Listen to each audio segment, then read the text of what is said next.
In today's video, I'm going to teach you how to copy Miro contents from one board to another. If you've been working on multiple boards and need to transfer content seamlessly, this guide is designed just for you.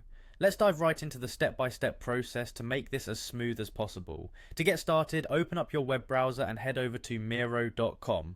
Once you're on the homepage, you're going to want to look for the login button.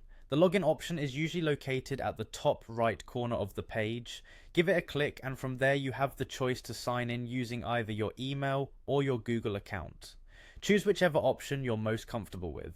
If you opt for the email sign-in, you'll need to hit continue with email and then enter your login credentials. Once you've accessed your Miro dashboard, you'll see a list of your boards. Select the board from which you'll be copying content by clicking on it. This action will open up the board, displaying all the elements and work you've done there. With your board open, you'll want to visually identify the specific elements you're planning to transfer. Now click and drag your cursor to encircle these elements. Think of this as drawing a rectangle around them to select multiple items at once. If you're only copying a few individual items, you can click on each one while holding the Shift key.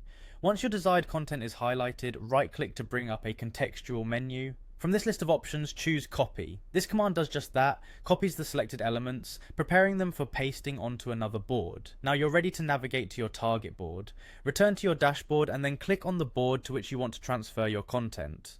Once it's open, find the area where you wish to place the copied items. This is crucial because it determines where your items will land once pasted.